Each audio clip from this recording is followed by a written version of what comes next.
জামাতে আমরা আসলে যতটা ঠান্ডা মনে করছি এতটা ঠান্ডা কিন্তু মনে হয় না। পাশে ঝিনাইদহে দেশীয় মাল টাল নিয়ে ঝাপাই পড়ছে, একজনের মাথা আরেকজনের ঠ্যাং আরেকজনের হাত ছাপা ছাপা করে দিচ্ছে, সাথে বিএনপি। সম্মানিত দর্শক, আসসালামু আলাইকুম। নাইমিলি ভাইয়ের আরেকটি গুরুত্বপূর্ণ ভিডিওতে আপনাদের স্বাগতম। আরেকটি নতুন ভিডিও নিয়ে আপনাদের সামনে হাজির হলাম, তাই ভিডিওটি না টেনে সম্পূর্ণ দেখার অনুরোধ রইল। আজকের এই ভিডিওটা আমার মনে হয় অনেক গালি টালি দিবেন নাকি। একদিকে কিন্তু মাশাআল্লাহ অনেক অগ্রগতি আছে আমাদের অনলাইনে দেখছি, মতের অমিল হইলেই তারা যেন আমার গালি টালি দেয়। কেউ কেউ বলে যে ভাই এরা জামাতের কর্মী, কেউ বলে যে আওয়ামী লীগের কর্মী, কেউ বলে বিএনপির। আসলে আপনারা কোন দলের একটু লেখা গালিটা দিয়েন, হ্যাঁ? তাহলে আমরাও চিনতে পারলাম কোন দল সবচেয়ে বেশি গালিবাজ। আজকের ভিডিওতে 1:1 অফার, কারণ দুই দলে গালি দিতে পারে। জামাত রাজনীতিতে আসলে আগামী দিনে কেমন করবে? যখন আমরা ভাবছি যে না ভাই জামাত আসলে ক্ষমতায় অন্যরকম পরিবেশ তৈরি হবে, এর মাঝখানে সারা বাংলাদেশে আমরা পজিটিভই দেখছিলাম গত 6 মাস যাবৎ কোথাও কোথাও বিচ্ছিন্ন ঘটনা ঘটছে। আবারও সেই বদরুল লীগের কথা স্মরণ করাই দিই। সিলেটের একজন যুবক বদরুল, খাদিজা তার প্রেমিকা, বদরুলের ফাঁকি দিয়ে খাদিজা কোনো একজনের মন দেওয়া নয় করছে। বদরুল ওই খবর পাইয়ে খাদিজারে বাড়ি থেকে চাপাতি দিয়ে 2-10টা কূপ দিছে। এর পরদিন থেকে একটা শব্দ বাংলা ডিকশনারিতে যোগ হয়েছিল, বদরুল লীগ। এটা কি দলীয় কোনো প্রোগ্রাম ছিল? ব্যক্তি। বাট আপনি যখন দলকে রিপ্রেজেন্ট করেন, আপনি যাই করবেন দলের বদনাম হবে। এবার আসেন মূল ঘটনায়। জামাতরে আমরা আসলে যতটা ঠান্ডা মনে করছি, আমি গতকালকে আজকে নিউজটা পড়ার পরে ঘটনা হচ্ছে ঝিনাইদহে এতটা ঠান্ডা কিন্তু মনে হয় না। ভাই দেশীয় মাল টাল নিয়ে ছাপাই পড়ছে, একজনের মাথা আরেকজনের ঠ্যাং আরেকজনের হাত ছাপা ছাপা করে দিচ্ছে, সাথে বিএনপি। সংঘর্ষ কার সাথে করছে? বিএনপির সাথে, সমানে সমান। কেউ বাংলাদেশ জিন্দাবাদ কেউ ঝাঁপাই পড়ছে, কেউ নারায় তাকবীর কেউ ঝাঁপাই পড়ছে, আর মাঝখানে যাদের বাড়িঘর পড়ছে সব কচুকাটা হয়েছে। মানে অস্থির অবস্থা রে ভাই। কেন?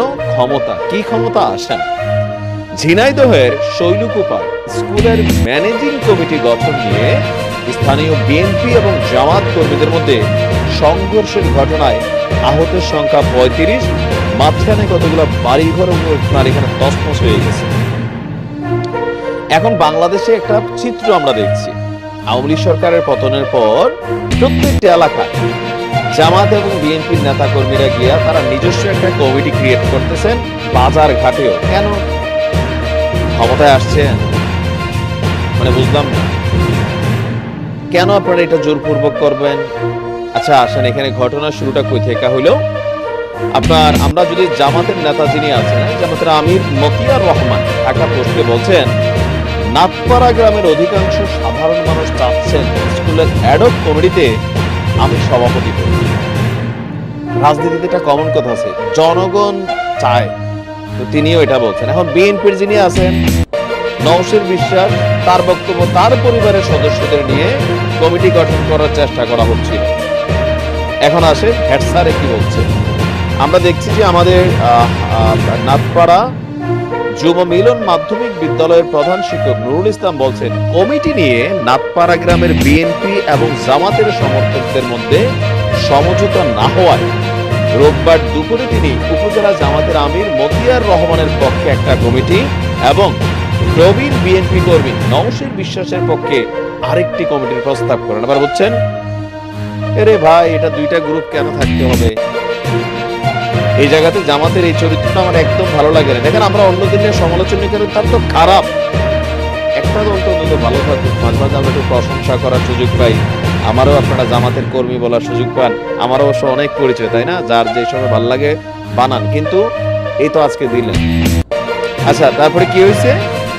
উভয় পক্ষ কমিটি দুটি মাধ্যমিক শিক্ষা অফিসে নিয়ে যাওয়ার সময় তারা কিন্তু কমিটি করেও লাগছে, ঠিক আছে একটা জামাতের একটা বিএনপির, তুই আর ভাই ভাই, হ্যাঁ একসাথে চলো মোরা ইউনিয়ন অফিসে যাই। ইউনিয়ন অফিসে যাওয়ার সময় আপনার স্কুল ক্যাম্পাসে বাকবিতণ্ডায় জড়িয়ে পড়ে দুই দলের সমর্থকরা। এই ঘটনাকে কেন্দ্র করে স্থানীয় বিএনপি এবং জামায়াতের কর্মীরা দেশীয় অস্ত্র নিয়ে একে অন্যের উপর ঝাঁপাইয়া পড়ে। এই সময় এই বেশ কয়েকটি বাড়ি ভাঙচুরের ঘটনা ঘটেছে। এ সময় দেশীয় অস্ত্রের আঘাতে সেকান্দার বিশ্বাস, আলিম বিশ্বাস, শাওন বিশ্বাস, বাচ্চু বিশ্বাস এরা সবাই কিন্তু নওশারী বিশ্বাসের অনুসারী, মানে বিএনপির অনুসারী। ওমর ফারুক, রফিকুল ইসলাম, রবিউল বিশ্বাস, আনোয়ার হোসেন তানভীর, মাসুদি মেহেদী সহ 35 জন আহত হয়েছেন। আহতরা উপজেলা স্বাস্থ্য কমপ্লেক্সে তারা ভর্তি হয়ে চিকিৎসা নিচ্ছেন। আমরা যদি দেখি আপনার বিএনপির যিনি আছেন তিনি বলছেন যে নাথপাড়া মাধ্যমিক বিদ্যালয়ের কমিটি নিয়ে উপজেলা জামাতের আমিরের সঙ্গে কোনো সমঝোতা না হলে দুটি কমিটি প্রস্তাব করা হয়েছিল।